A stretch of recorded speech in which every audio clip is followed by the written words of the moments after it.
भागाकार पद्धतीनं आपण पूर्ण वर्ग संख्या बघितलं, त्यांचं वर्गमूळ कसं काढायचं, अपूर्ण वर्ग संख्यांचं वर्गमूळ काढायचं बघितलं, दशांश अपूर्णांकाचं बघितलं. आता व्यवहारी अपूर्णांक. तर भागाकार पद्धतीनं, भागाकार अथवा गणिती पद्धत, त्या पद्धतीनं व्यवहारी अपूर्णांकाचं वर्गमूळ कसं काढायचं, त्या व्यवहारी अपूर्णांक.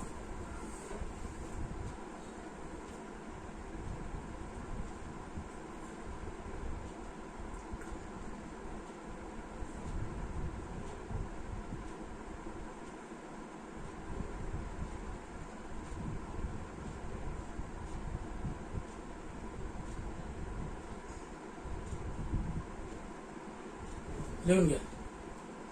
भागाकार अथवा गणिती पद्धतीने, भागाकार अथवा गणिती पद्धतीने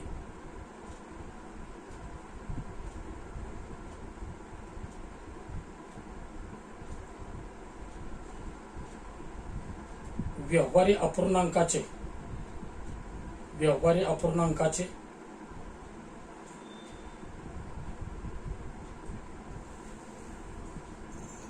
वर्गमूळ काढताना, व्यवहारी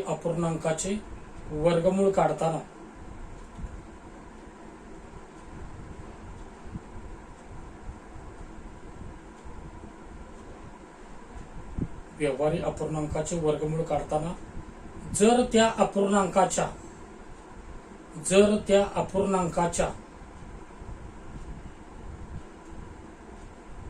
जर त्या अपूर्णांकाच्या अंशस्थानी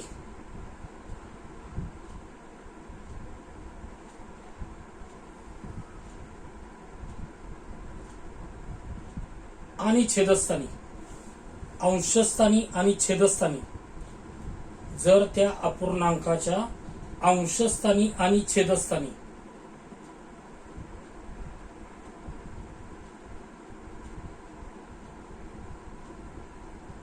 पूर्ण वर्ग संख्या असतील तर,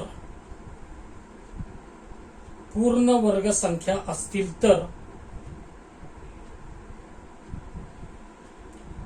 वर्ग संख्या असतील तर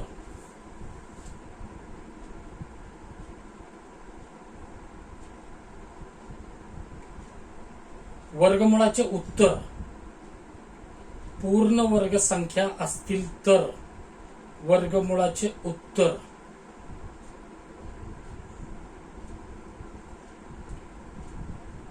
आपणास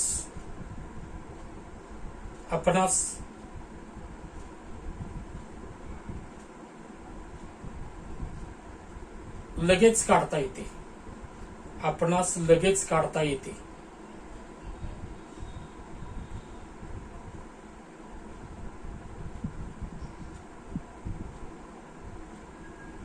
पण जर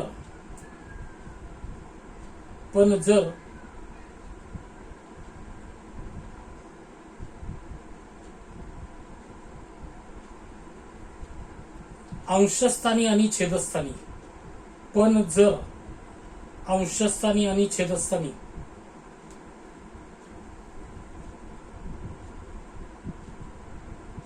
पूर्ण वर्ग संख्या नसतील तर,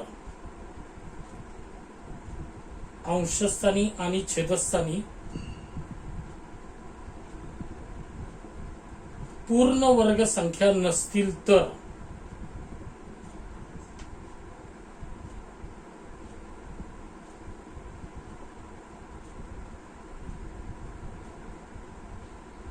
त्या व्यवहारी अपूर्णांकास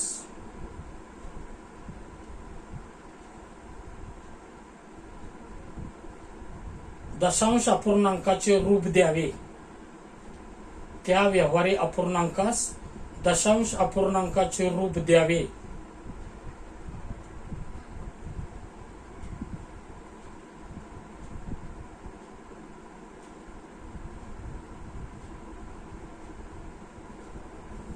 आणि त्या दशांश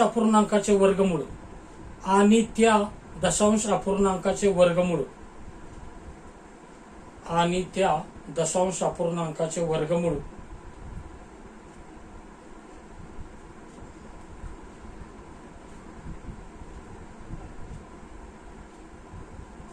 नेहमीच्या पद्धतीने काढावे.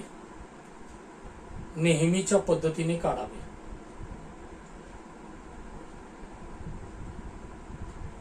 नेहमीच्या पद्धतीने काढावे.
आता हे व्यवहारी अपूर्णांक आहेत.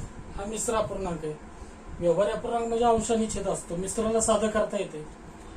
आता इथं आपल्याला हे जो वर्गमूळ काढायचं. कशाचं? 64/81. काय करायचं? अंशाला आणि छेदाला सेपरेट वर्गमूळाचं चिन्ह दिलं तरी चालतंय. वर्गमुळात 64 वर्गमुळात 81. म्हणजे फायनल उत्तर काय आलं? 64चं वर्गमूळ 8 आणि 81चं 9.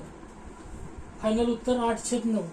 म्हणजे अशा पद्धतीनं अंशस्थानी आणि छेदस्थानी जर पूर्ण वर्ग संख्या असल्या तर वर्गमुळाचं उत्तर लगेच काढता येतं. ह्याचं काय येणार आहे? वर्गमुळात 9/49 म्हणजेच 3/7. इकडे काय येणार आहे? वर्गमुळात 1/121. वर्गमुळात 1/वर्गमुळात 121. अंशाला आणि छेदाला वर्गमुळाचं चिन्ह सेपरेट द्या. 1चं वर्गमूळ 1, 121चं 11, 1/11. इथं मिश्राला साधं करा. 4 2 8 आणि 1 9/4. 9/4. वर्गमुळात 9 छेद वर्गमुळात 4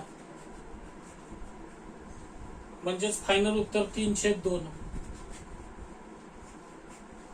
3/2. मिश्राला साधा करून घ्यायचा. साधा तर 9चं वर्गमूळ काय? 3, 4चं 2. तोंडी उत्तर काढता येते तुम्हाला. अशा अगदी प्रोसेस नाही केली तरी तुम्हाला 9चं वर्गमूळ 3, 4चं वर्गमूळ 2. इथं सुद्धा 20/80. मिश्राला साधं करताना पूर्णांकानं छेदाला गुंतो आणि त्याच्यात अंश मिळवतो. 20/80 ने 81/4. वर्गमुळात 81 त्याला छेद 4 म्हणजे वर्गमुळात 81. अंशाला आणि छेदाला सेपरेट वर्गमुळाचं चिन्ह म्हणजेच फायनल उत्तर 9/2. 9/2. हे जरा वेगळ्या प्रकारचं उदाहरण आहे. 10/80 ने 81/8. आता 81/8चं आपल्याला वर्गमूळ काढायचं. बरोबर. वर्गमुळात 81 छेद वर्गमुळात 8. आता ही पूर्ण वर्ग संख्या आहे. 81चं वर्गमूळ 9 आहे पण 8चं वर्गमूळ माहित नाही ना आपल्याला. आता इथं महत्वाचं असं आहे, तुम्हाला जर असं उदाहरण आलं तर पर्याय कसा दिलाय उत्तरात शोधा. एक तर असा सुद्धा पर्याय असू शकतो. ह्याचं वर्गमूळ काय? 9 आणि हे वर्गमूळ तर 8चं वर्गमूळ नाही तर असंच मांडलं डायरेक्ट तरी चालते. असा सुद्धा पर्याय असतो उत्तरात. नसला तर कसा असेल पर्याय? हे 8चं वर्गमूळ तुम्ही अपूर्ण वर्ग संख्या आहे 8 ही अपूर्ण वर्ग संख्या आहे. हिचं वर्गमूळ तुम्ही 2 अथवा 3 दशांश स्थळापर्यंत काढायचं आणि दोन्हीमध्ये भागाकार करायचा. दोन्हीमध्ये काय करायचा? भागाकार. तुम्हाला पर्याय कसा पेपरमध्ये उत्तरात दिलाय ते बघा. असा सुद्धा पर्याय जास्त करून असा असतो. अंशस्थानी जर पूर्ण वर्ग संख्या असली आणि जर अपूर्ण वर्ग संख्या इथं असली तर ह्याचं वर्गमूळ 9 आहे हे तसंच ठेवतात. अन्यथा आता सांगितलं तसं 8चं वर्गमूळ काढा, त्याचं उत्तर काय येते बघा, दोन्हीमध्ये भागाकार करा. तसा पर्याय असेल तर तसा निवडा. घ्या पटकन. हे कधी झालं तुमचं? अंशस्थानी आणि छेदस्थानी जर पूर्ण वर्ग संख्या असल्या तर. नसल्या तर काय करायचं नंतर सांगतो तुम्हाला.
आता जर समजा त्या व्यवहार्य अपूर्णांकाच्या अंशस्थानी आणि छेदस्थानी पूर्ण वर्ग संख्या नसल्या तर काय करायचं? ह्या व्यवहारीला दशांश बनवायचं. ह्या व्यवहारीला काय बनवायचं? दशांश. आणि त्या दशांश अपूर्णांकाचं वर्गमूळ आपण मगाशी उदाहरणं बघितली त्या पद्धतीनं काढायचं. आता 3/5 ला दशांश कसं बनवायचं? 3/5 ला दशांश कसं बनवायचं? तर दोन्हीमध्ये भागाकार करायचा. म्हणजे 3/5 करायचं. 3/5 जर केलं तर ते तुम्हाला कॅल्क्युलेटर मध्ये केलं तरी चालतंय. 3/5 केलं तर 0.6 येते. काय येते? 3/5 500 3 दशांश चिन्ह बाहेरनं 0 5 सक्क 30 0.6. आता जोड्या कशा पडतील? 0 उजव्या बाजूला 6 वर 0 वाढवून जोडी पूर्ण करून घ्यावी लागेल. 6 वर 0 वाढवून जोडी पूर्ण करून घ्यावी लागेल. आणि डाव्या बाजूला 0ची जोडी चालली. मग आता 0 60 आहे. अजून 2 दशांश स्थळ मला वाढवायचे आहेत. नंतरचा विचार आत्ताच करतो. हे एकच स्थळ मिळेल ना मला. दशांश चिन्हाच्या उजव्या बाजूला एक जोडी असल्यामुळे एकच स्थळ मिळेल मला. अजून आपल्याला 2 स्थळ वाढवायचे आहेत. काय करा? आधी 0च्या जोड्या मांडल्या तरी चालतील. इथं 0ची जोडी, इथं 0ची जोडी.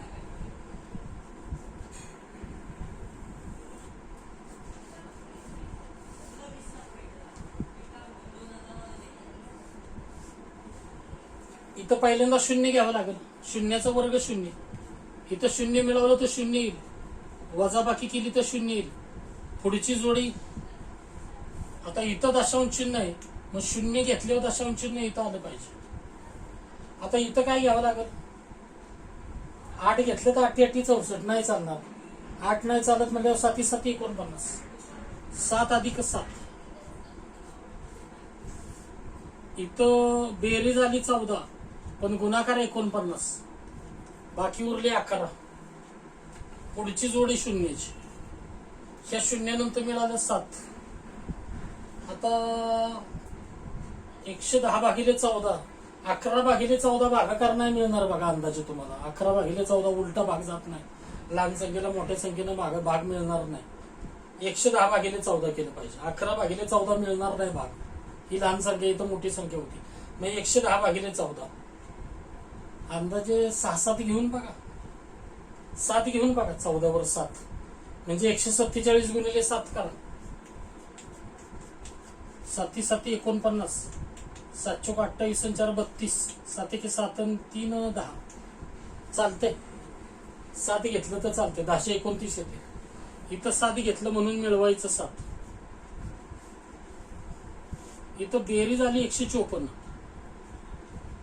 पण गुणाकार 1029. 9 आणि 1 10, 3 आणि 7 10. बाकी उरली 71. शून्याची जोडी. हा एकच घेतली होती आपण, आता ही घ्यायची. 7 नंतर मिळालं 7च परत. आता काय मिळतं बघूया. 71 भागिले 15, 15 चोक 60, 15 5 75 घेऊन नाही उपयोग. बाकी उरू दे. बाकी उरलेली चांगली उलटी. 71 भागिले 15, 4चा भाग लागतोय. बाकी उरू दे, त्याचा विचार करू नका. 4 घेऊन बघा. म्हणजे 1544 गुणिले 4 करा. 4 चोक 16, 4 चोक 16 आणि 1 17, 4 5 20 आणि 1 21, 4 1 4 आणि 2 6. चालतंय. 6176. 6176. काय घेतलं? 4 म्हणून मिळवायचं 4. बेरीज आली 1548. गुणाकार 6176. 6 4 10, 8 2 10, 2 आणि 9 11, 0. 6 आणि 4 10, 8 2 10, 2 आणि 9 11. इथे 4 चोक 16 1, 4 चोक 16 आणि 1 17 1, 4 5 20 आणि 1 21 2, 4 1 4 आणि 2 6, 924. इथं काय मिळालं होतं शेवटी? 4. पण ह्याच्यापेक्षा हे मोठं आहे. 1 मिळवावं लागेल. ह्याच्यापेक्षा हे मोठं आहे. 1 मिळवावं लागेल. तुम्हाला किती दशांश स्थळापर्यंत उत्तर दिले तसं पर्याय शोधा बरं का. पण ह्याच्यापेक्षा हे मोठं असलं की 1 मिळवा. तुम्हाला पर्याय कसे दिलाय बघा. 0.774 दिलंय का 0.775 दिलंय का अजून एक दशांश स्थळ वाढवलंय. जर 0.774 जरी पर्याय दिलेला असला, 1 न वाढवता येतं तुमच्या परीक्षेमध्ये, तरी ते उत्तर चॉईस केलं तरी चालेल. पण जर समजा 0.775 असलं तर ते उत्तर एकदम परफेक्ट बरोबर आहे. एकदम परफेक्ट बरोबर आहे. पर्याय कसा बघा थोडक्यात. पण ह्याच्यापेक्षा हे जास्त असलं तर 1 मिळवा. म्हणजे उत्तर काय आलं? 0.775. कशाचं? 3/5 वर्गमूळ.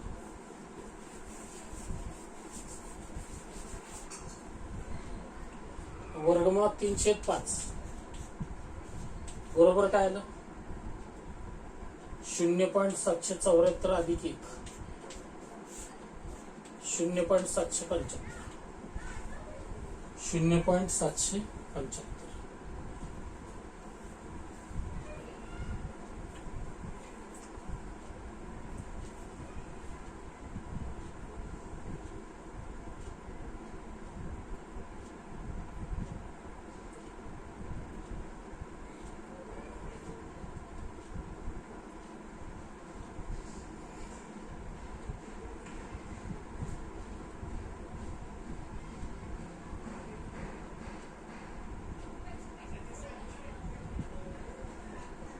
अशा पद्धतीनं व्यवहारी अपूर्णांकाच्या अंशस्थानी आणि छेदस्थानी जर पूर्ण वर्ग संख्या नसल्या तर ह्याला दशांश रूप द्यायचं आणि त्या दशांश अपूर्णांकाचं वर्गमूळ काढायचं. मग किती व्यवहारी अपूर्णांक अवघड कसा असो, तुम्हाला ह्याचे सरळ भागाकार करायचा आहे.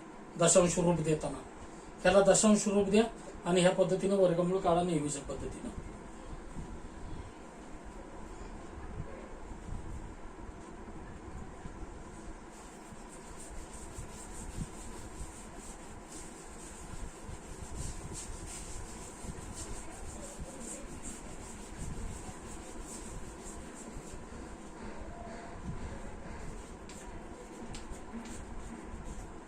27/5, 27/5.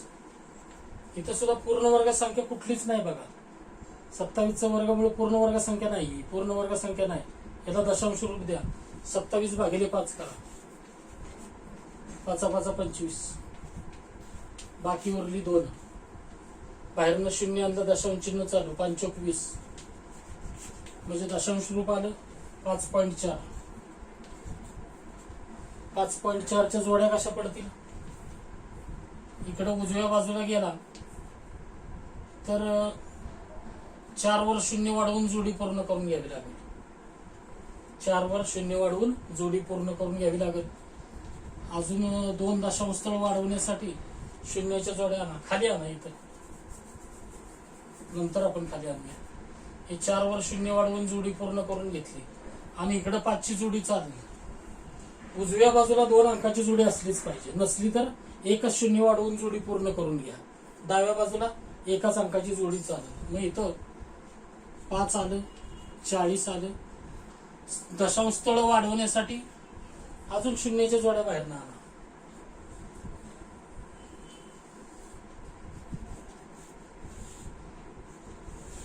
इथं संख्या सिलेक्ट काय होईल पटकन आता कळलं पाहिजे. एवढ्यात आपल्याला प्रॅक्टिस झाली. 2 सिलेक्ट होईल. 3 का नाही? 3चा वर्ग 9, 5च्या पुढे जातोय. 2 चालते. 2 अधिक 2 4, पण 2चा वर्ग 4. बाकी उरली 1. पुढची संख्या 40. ह्या एकाच जोड्यासाठी 2 मिळाले, दशांश चिन्ह इथं आलं. आता इथं 14/4, 4 त्रिक 12. 3 घेऊन बघा. इथं जर 3 घेतलं तर आता गुणाकार आहे ह्याच्यापेक्षा कमी येणार आहे हे तुम्हाला कळलं पाहिजे अंदाजे. आता बघा 43 त्रिक गुणाकार ह्याच्यापेक्षा कमी येतोय, म्हणून मी डायरेक्ट 3 मांडलं पटकन. बेरीज आली 46, पण गुणाकार 3 त्रिक 9 3 चौक 12. बघा कमी आला गुणाकार. मग 9 आणि 1 10, 3 आणि 1 4. बाकी उरले 11. इथं 0ची जोडी 11/4, 4 दुनी 8. इथं बघा 3 घेऊन चालणार नाही हे कळलं पाहिजे. 3 घेतलं आणि 3 न गुणलं तर 4 त्रिक 12 झालं. ह्याच्या पुढे जाते, लगेच कळलं पाहिजे तुम्हाला. मग 2च घेतलं पाहिजे. 11/4, 4 दुनी 8, 2च घेतलं पाहिजे. 2 घेतलं म्हणून 2 मिळवलं तर इथं आलं 464. पण गुणाकार किती आला होता? बेदुनी 4, बेसक्क 12, बेचोक 8 आणि 1 9, 924. मग इथं 4 आणि 6 10, 3 आणि 7 10, 10 आणि 1 11. बाकी उरली 176. त्याच्यावर शेवटची 0ची जोडी राहिलेली. 2 नंतर मिळालं 3, 3 नंतर मिळालं 2. आता इथं 17/4, 4 चौक 16. बाकी 1 मूर्ती. बघा 4 चालतंय का इथं? 4744 गुणिले 4 का? 4744 नाही चालणार मला वाटतं. 4 चौक 16, 4 चौक 16 आणि 1 17, 6 चौक 24 आणि 25, 2 4 चौक 16 आणि 2 18. नाही चालत. 4 नाही चालत तर 3 नक्की चालणार. मग इथं 3 घेऊन बघा. 4743 गुणिले 3 करा. 4743 गुणिले 3. 3 त्रिक 9, 3 चौक 12, 6 त्रिक 18 आणि 19, 3 चौक 12 आणि 13. चालते. 13,929 चालतंय. इथं काय घेतलं आपण? 3, म्हणून मिळवायचं 3. मग हे आलं 46. आणि इकडं गुणाकार 13,929. 9 आणि 1 10, 3 आणि 7 10, 10 आणि 6 16, 4 आणि 3 7, 0. इथं घेतलं 3. ह्याच्यापेक्षा हे दुप्पट आहे. उत्तर बरोबर आहे, पण ह्याच्यापेक्षा हे जास्त आहे. एकम सनी 1 मिळवावं लागेल.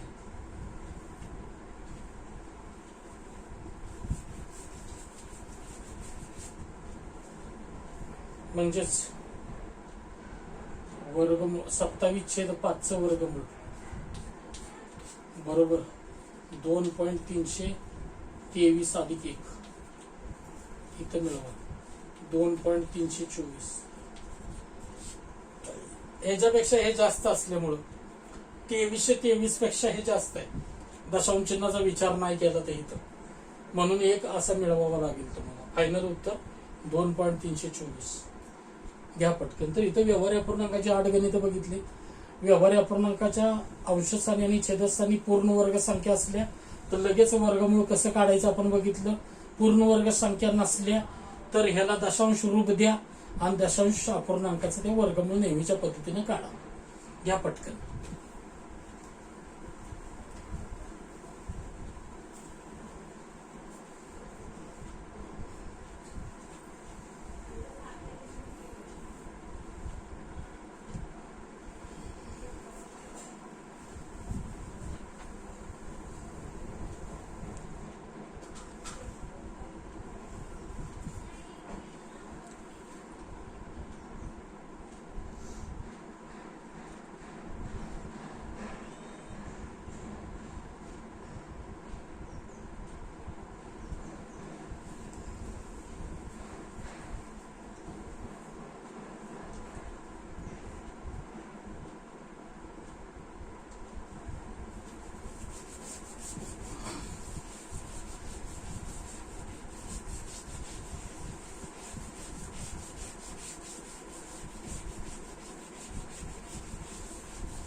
तर वर्गमुळाची भागाकार पद्धत संपली आपली.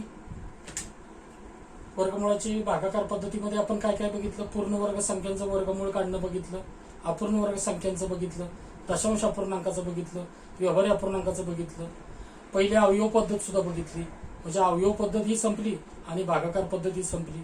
महत्वाचं, पहिली जी अवयव पद्धत होती तिच्यामध्ये फक्त पूर्ण वर्ग संख्यांचंच वर्गमूळ त्या पद्धतीने काढता येतं, पण भागाकार पद्धतीने आपल्याला सगळ्या संख्यांचं वर्गमूळ काढता येतं. तर दोन्ही पद्धती बघितल्या. आता वेगळ्या प्रकारची उदाहरणं जरा मिक्स एक्झाम्पल म्हणून द्या. Mix examples.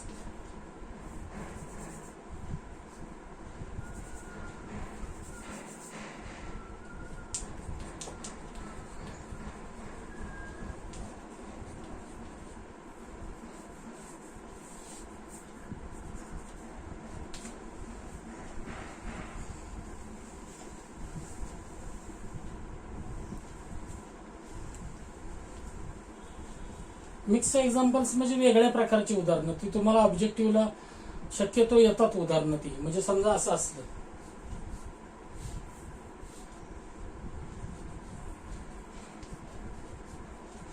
तीन वर्ग अधिक 4 वर्ग वर्गमुळामध्ये आहे. 3चा वर्ग किती? 9 आणि 4चा वर्ग 16 म्हणजे 25. फायनल उत्तर 5. काय आलं फायनल उत्तर? 5. दुसरं उदाहरण घ्या.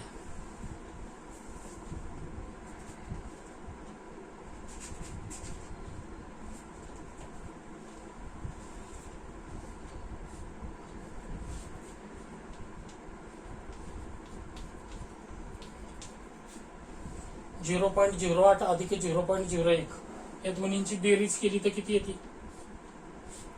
0.09. 0.09. आणि ह्याचं जर वर्गमूळ काढलं तर जोड्या कशा पडतील? उजव्या साईडला 0.9ची आणि इकडं 0ची, म्हणजे 0 आणि 0.9 अशा जोड्या पडतील. हे वर्गमूळ काढले तर इकडं पहिल्यांदा 0 येईल, इथं बाकी 0 उरली, पुढची जोडी पूर्ण 0.9 आहे, मग इथं 3 यावं लागेल. इथं ह्या 0च्या ऐवजी काय मिळालं? जोडी ऐवजी इथं दशांश चिन्ह येईल. इथं 3 का घ्यायचं तर इथं 9 आहे, 3 न 3 ला गुणलं तर 9 येईल.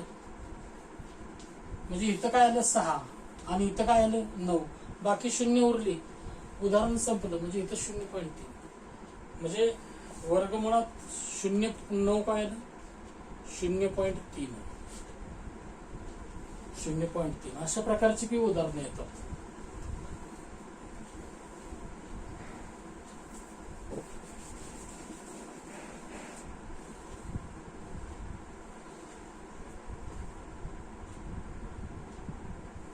उदाहरण इथं घ्या परत वाटलीस.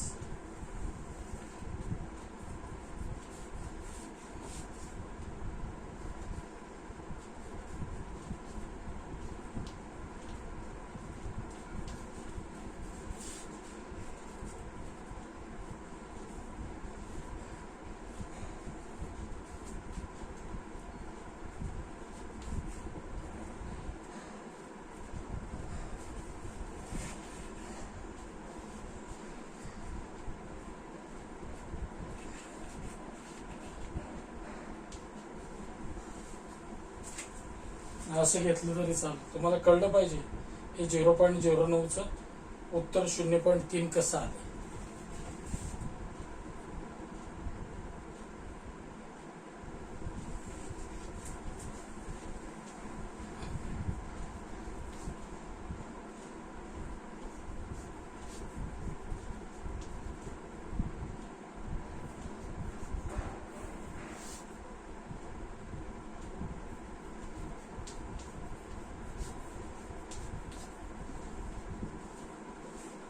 अजून वेगळं उदाहरण. आता 144चं वर्गमूळ काय? 12 वजा 10, हे 4 तसेच घ्या, अधिक 1 भागिले 25चं वर्गमूळ 5,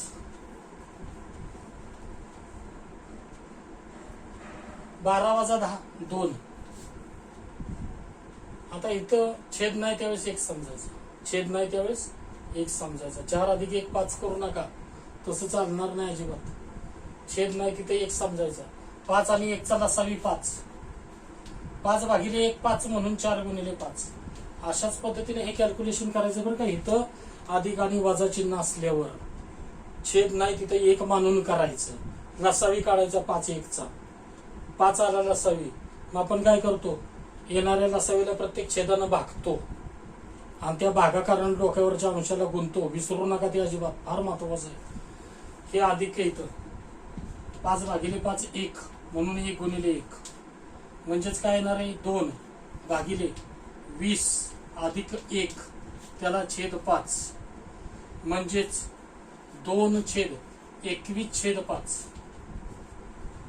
आता इथं हे कॅल्क्युलेशन भागिले म्हणजे उलटून गुणिले, भागिले म्हणजे उलटून गुणिले केलं तर 2 गुणिले 5 छेद 21, 2 गुणिले 5 छेद 21 म्हणजेच छेद नाही तिथं 1. आता हे गुणाकार असल्यावर तुम्ही 5 दुनी 10 आणि 21 1 21, 10 छेद 21 अशी कॅल्क्युलेशन करायची. घ्या 3 उदाहरणं घ्या.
चौसष्ट अधिक 36 किती? 100.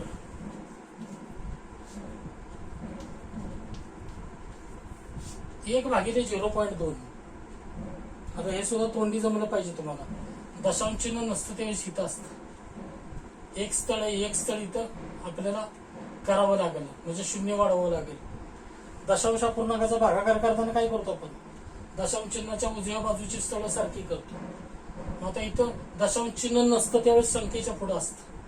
मग इथं 0 वाढवलं आणि इथं जर 2 आलं आणि स्थळ सारखी झाली तर दशांश चिन्ह आपोआप निघून झालं. निघून गेलं तर हे 10 संख्या तयार होईल, 2 होईल.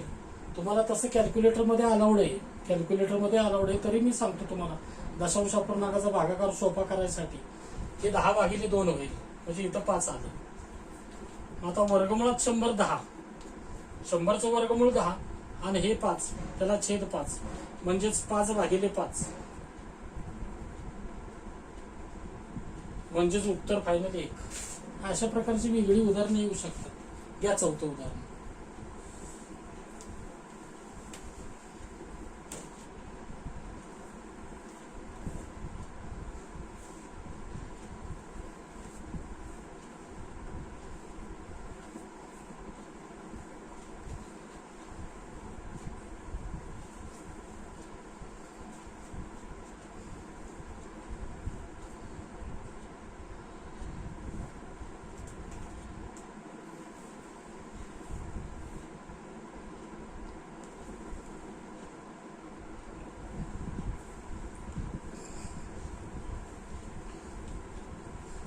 घ्या म्हणजे लिहित बसायचं नाही, स्क्रीनशॉट पटकन मारून घ्यायचे किंवा तुम्हाला व्हिडिओ थांबवून सुद्धा नंतर लिहिता येईल.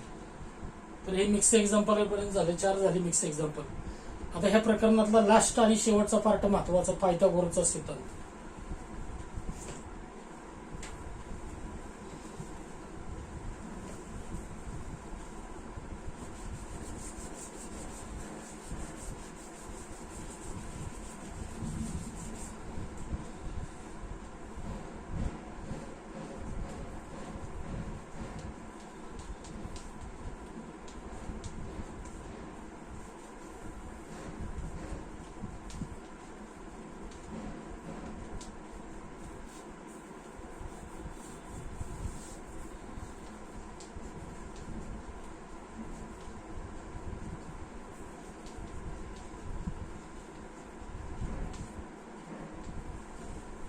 पायथागोरसचा सिद्धांत वर्ग आणि वर्गमूळ मध्ये काय बघायचं आहे, तर पायथागोरसच्या सिद्धांताला वर्गमूळाचा कसा वापर होतो त्यासाठी बघायचं आहे. उदाहरण हमखास येतं त्याच्यावर. पायथागोरसच्या सिद्धांताला वर्गमूळाचा वापर कसा येतो त्यासाठी हे बघायचं आहे आपल्याला. तर पायथागोरसचा सिद्धांत कुठल्या त्रिकोणाला लागू होतो, काटकोन त्रिकोणाला.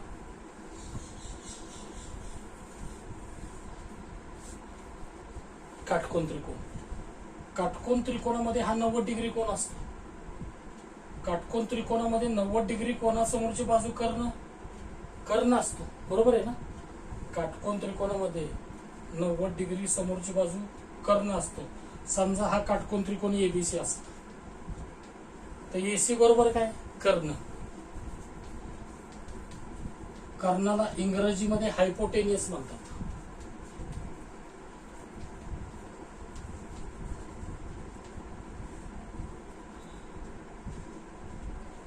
हायपोटेनियस कर्ण. तर एसी बरोबर काय, कर्ण. कर्ण कुठला असतो, 90 डिग्री समोरची बाजू हा कर्ण असतो. आणि एबी आणि बीसी इतर 2 बाजू, एबी बीसी इतर 2 बाजू म्हणजेच अदर 2 साइड्स.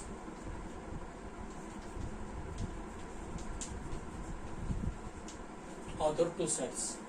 सिद्धांत काय म्हणतो पायथागोरसचा, काटकोन त्रिकोणामध्ये कर्णाचा वर्ग हा, काटकोन त्रिकोणामध्ये कर्णाचा वर्ग हा इतर 2 बाजूंच्या वर्गांच्या बेरजे एवढा असतो. काटकोन त्रिकोणामध्ये कर्णाचा वर्ग हा इतर 2 बाजूंच्या वर्गांच्या बेरजे एवढा असतो. म्हणजेच पायथागोरस नुसार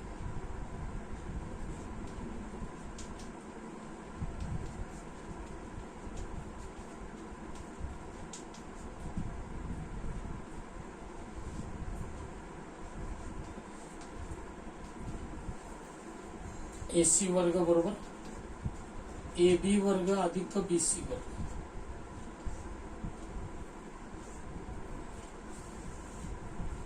म्हणजेच कर्णाचा वर्ग बरोबर इतर 2 बाजूंच्या वर्गांची बेरीज.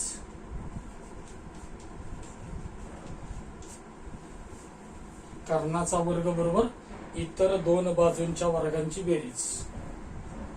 घ्या पटकन. आता ह्याचा उपयोग आपल्याला कसा होतो वर्गमूळासाठी, त्याची 2 उदाहरणं आपण बघूया. पण हे पटकन घ्या पहिल्यांदा.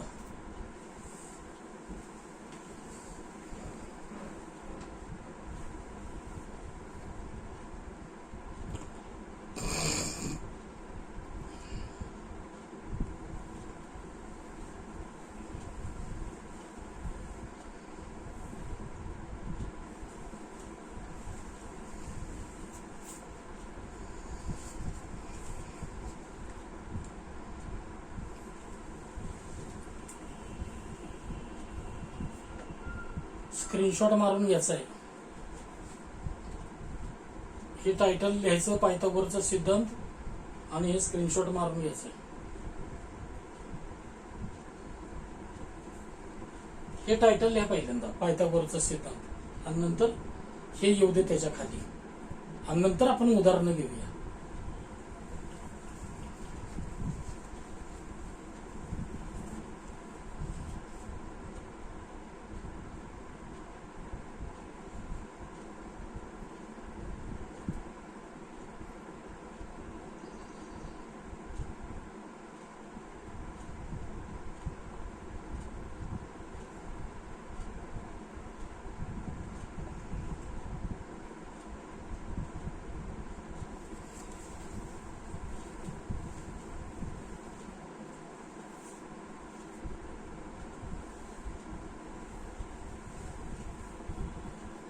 हे फक्त वरती लिहा पायथागोरसचा सिद्धांत, हे महत्वाचं.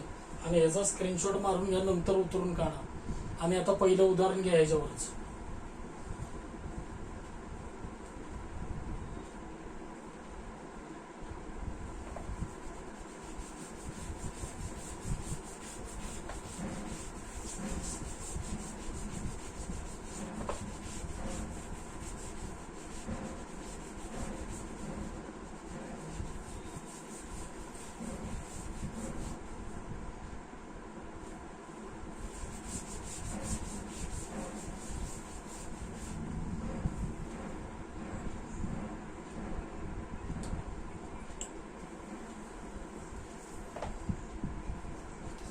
उदाहरण 1 लिहून घ्या. उदाहरण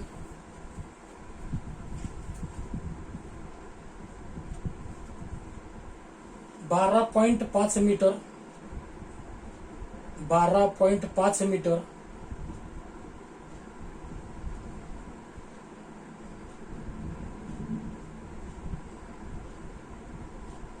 लांबीची 12.5 मीटर लांबीची एक शिडी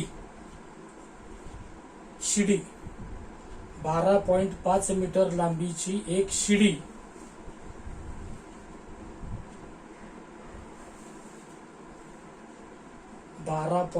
मीटर लांबीची एक शिडी भिंतीला टेकवून ठेवली आहे.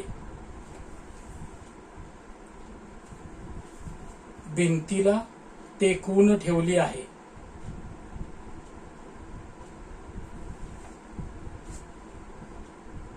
भिंतीला टेकवून ठेवली आहे. शिडीचे खालचे टोक शिडीचे खालचे टोक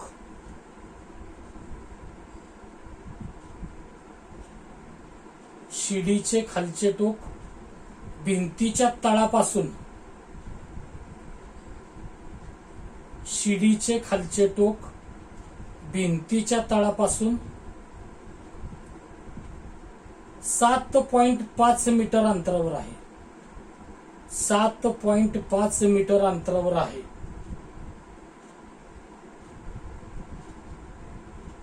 7.5 मीटर अंतरावर आहे.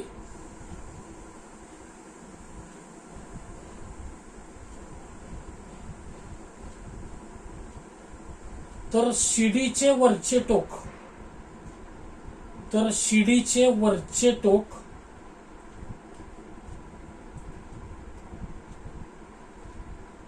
शिडीचे वरचे टोक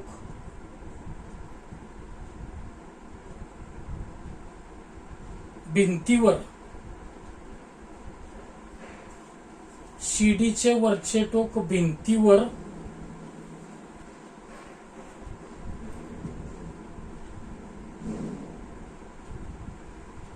जमिनीपासून भिंतीवर जमिनीपासून किती उंचीवर असेल. भिंतीवर जमिनीपासून किती उंचीवर असेल. किती उंचीवर असेल. जमिनीपासून किती उंचीवर असेल.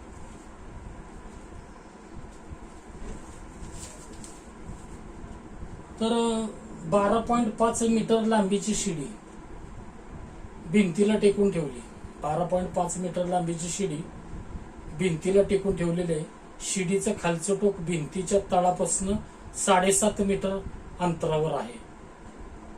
तर आपल्याला शिडीचं वरचं टोक भिंतीच्या तळापासून किंवा जमिनीपासून किती उंचीवर असेल असा प्रश्न विचारलाय.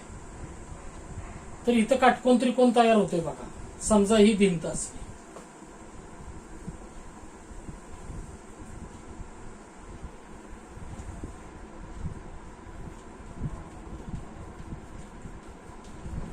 म्हणजे ए बी ही भिंत असली आणि इथं समजा शिडी टेकून ठेवली.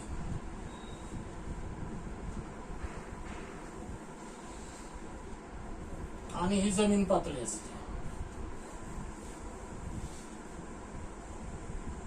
तर ही एसी शिडी झाली. ही शिडी 12.5 मीटर आहे आणि हे अंतर 7.5 मीटर आहे. तर आपल्याला विचारलं हे शिडीचं टोक या जमीन पातळीपासून किती अंतरावर असेल ते एक्स मानायचं. झाला का काटकोन त्रिकोण तयार. एसी शिडी, एसी बरोबर शिडी. ही शिडी किती आहे 12.5 मीटर. बीसी हे किती आहे 7.5 मीटर.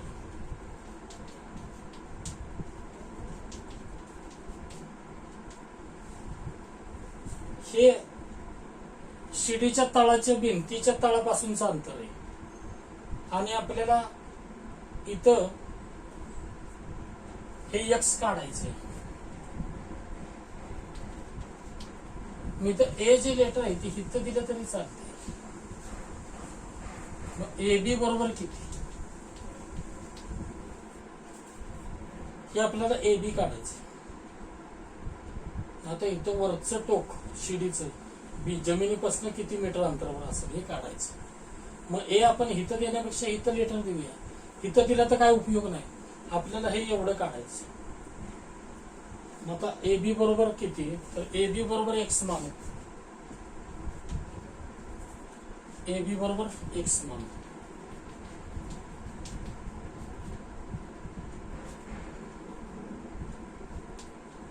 आता पायथागोरस नुसार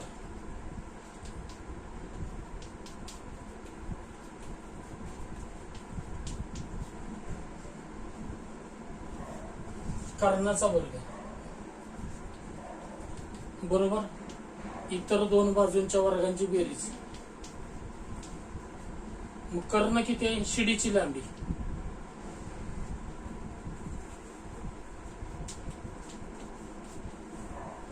ती किती आहे 12.5 त्याचा वर्ग. ए बी किती एक्स आहे आणि हे 7.5. 12.5 चा वर्ग म्हणजे 12.5 गुणिले 12.5 करा. 156.25.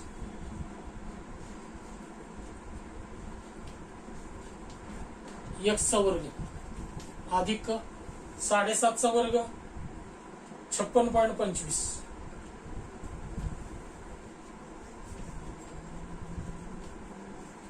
हे अधिक इकडे वजा करा. हे अधिक इकडे वजा केलं ते 156.25 वजा 56.25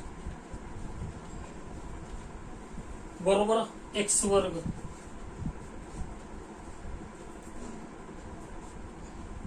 म्हणजेच एक्स वर्ग बरोबर किती आलं 100. एक्स वर्ग बरोबर 100 म्हणून एक्स बरोबर 10 असणार आहे.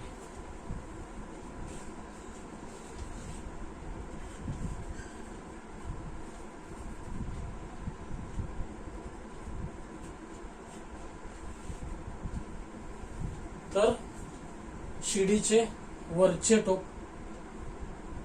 जमिनीपासून 10 मीटर अंतरावर असेल.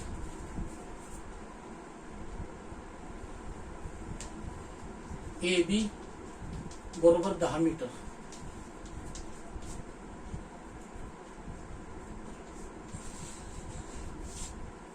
ए बी बरोबर 10 मीटर.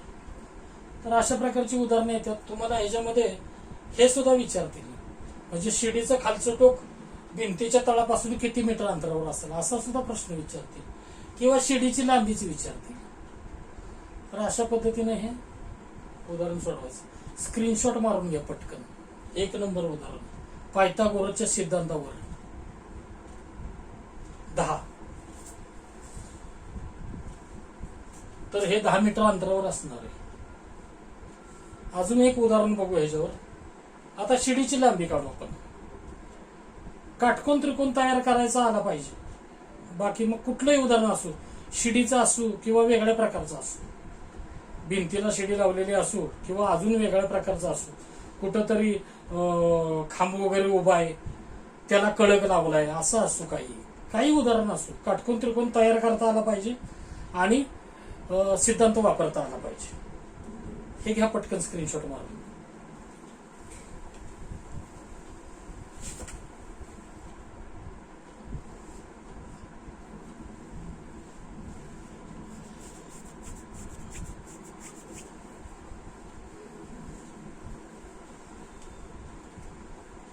दुसरं उदाहरण घ्या. उदाहरण 2.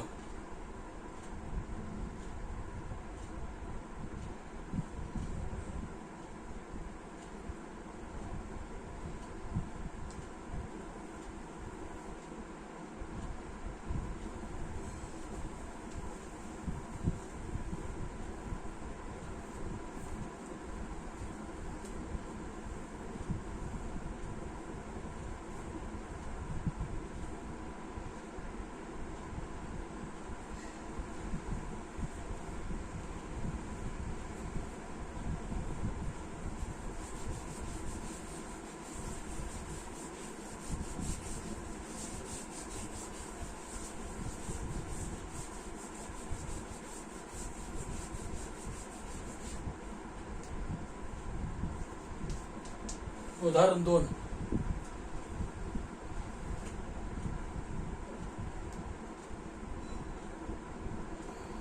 दहा मीटर उंचीच्या 10 मीटर उंचीच्या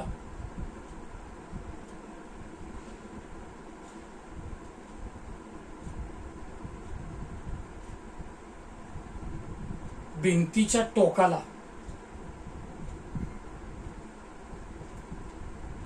10 मीटर उंचीच्या भिंतीच्या टोकाला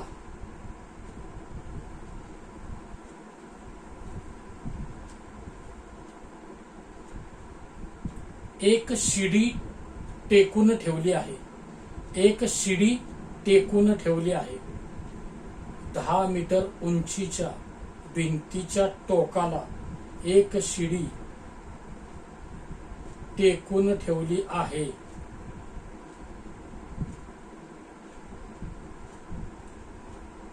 जर शिडीचे खालचे टोक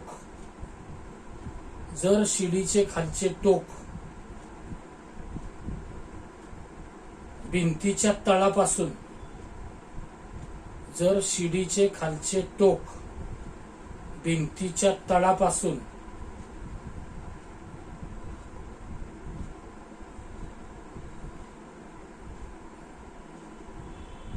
6 मीटर अंतरावर असेल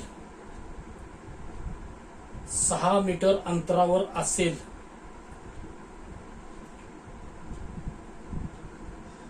तर शिडीची लांबी काढा. 6 मीटर अंतरावर असेल तर शिडीची लांबी काढा. उदाहरण परत सांगतो. 10 मीटर उंचीच्या भिंतीच्या टोकाला एक शिडी टेकून ठेवली आहे. जर शिडीचे खालचे टोक भिंतीच्या तळापासून 6 मीटर अंतरावर असेल तर शिडीची लांबी काढा. पहिल्यांदा आकृती तयार करा.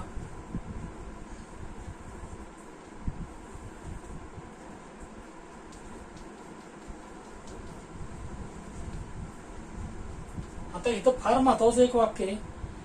शिडी जी आहे ती भिंतीच्या आधीमध्ये नाही टेकून ठेवली. कुठं टेकून ठेवलेले?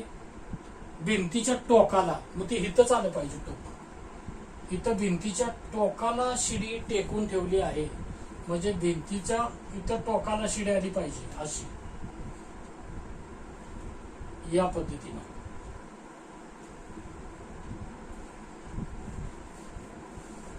इथं सी पॉइंट असणार आहे. तर ही शिडीची लांबी एक्स मानावी लागेल आपल्याला, काढावी लागेल. ही किती दिलंय? 6 मीटर. आणि हे किती दिलंय? 10 मीटर.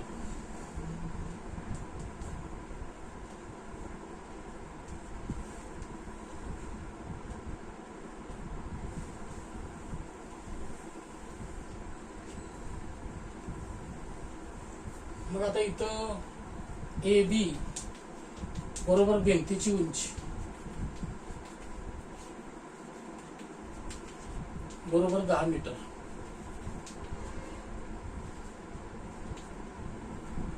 BC बरोबर किती? 6 मीटर. मग AC बरोबर शिडीची लांबी एक्स माना.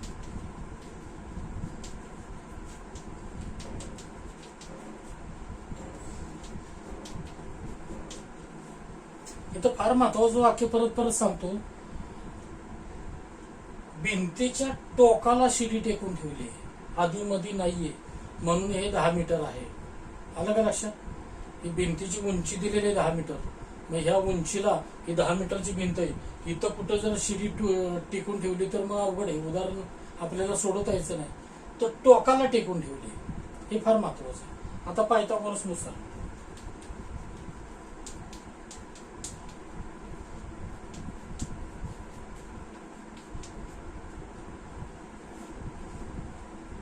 AC वर्ग कर्णाचा वर्ग बरोबर AB वर्ग अधिक BC वर्ग. मग आता AC बरोबर x मानलंय आपण, आणि AB किती? 10, आणि हे किती? 6. मग आता हे x वर्ग बरोबर 100 अधिक 36. मग x वर्ग बरोबर 136. मग x बरोबर वर्गमुळात 136. अपूर्ण वर्ग संख्या आहे. वर्गमूळ कसं काढायचं? जोड्या कशा पडणार? 36 आणि 1, 1 आणि 36. अशा प्रकारच्या उदाहरणामध्ये जास्तीत जास्त 2 स्थळापर्यंत उत्तर काढा. 2 स्थळापर्यंत म्हणजे 2 शून्याच्या जोड्या अगोदरच मी बाहेर आणतो. मग इथं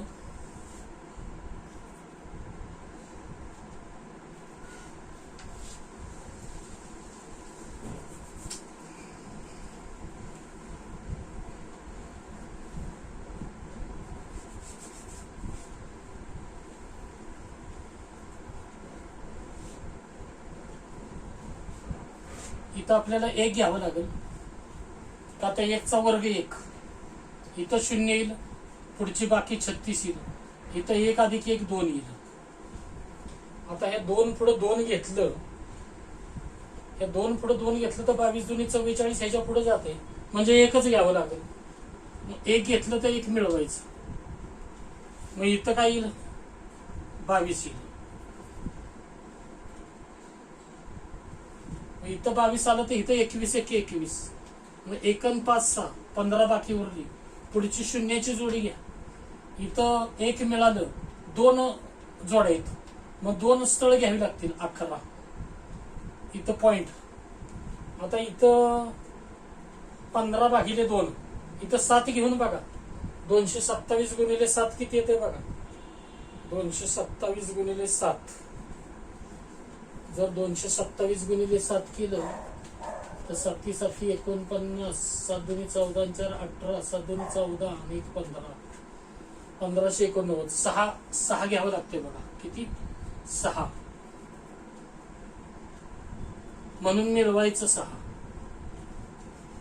म्हणजे इथं येतंय 232.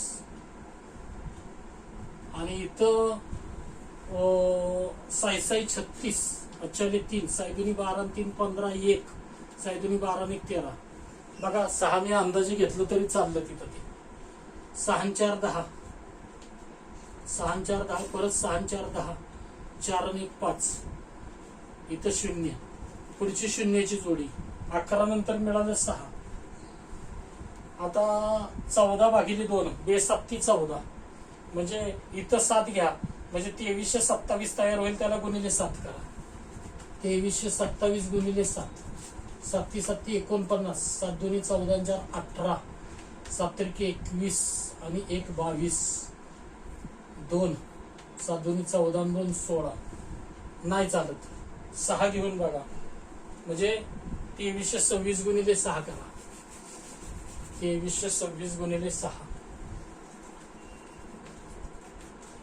साई साई 36 साई दुनी 12 आणि 3 15 साई त्रिका 18 आणि 19 साई दुनी 12 आणि 13 चालतंय 13,956 इथं 6 घेतलं तर चालतंय इथं 6 मिळवा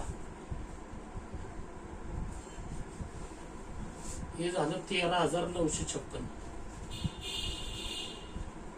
आणि इथं 26 आणि 6 किती येते 32 2,332 आणि इथं बाकी उरती 6 4 10 6 4 10 10 4 14 0 इथं किती आले 6 म्हणजे 11.66 x बरोबर 11.66 अशा प्रकारच्या उदाहरणामध्ये 2 दशांशापर्यंत उत्तर चालते ह्याच्या नेमकं बघा हे 1166च्या दुप्पट हे उत्तर आपलं बरोबर आहे 6 12 1 6 12 आणि 13 1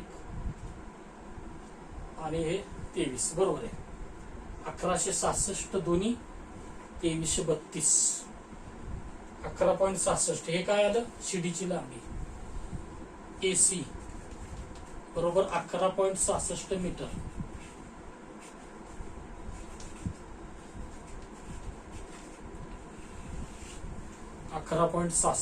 मीटर ही शिडीची लांबी आली तर अशा प्रकारची उदाहरणे येतात काटकोन त्रिकोण बनवायचा पायथागोरसचा सिद्धांत वापरायचा आणि काय विचारलंय ते काढायचं हे वर्गमूळ काढता आलं पाहिजे तुम्हाला आता हे जरा थोडस इथं हे नाही घ्या इथं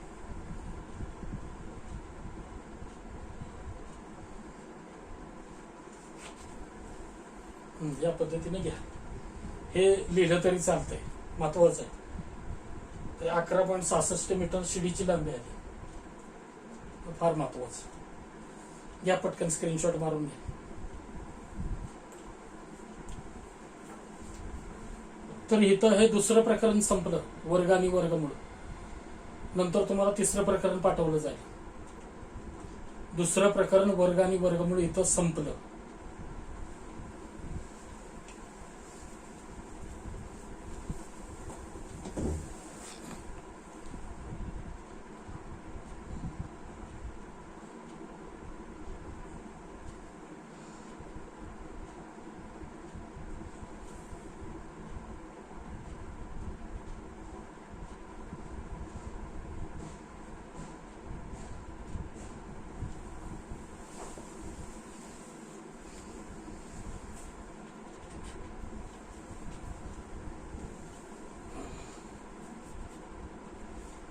इथं भिंतीची उंची आहे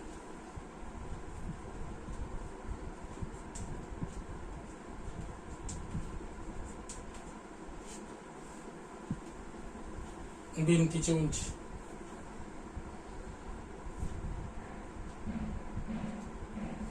x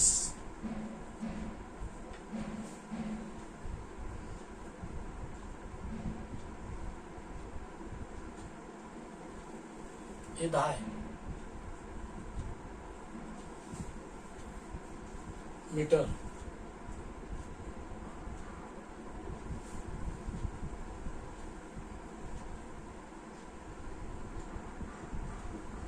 तर हे प्रकरण संपलं दुसरं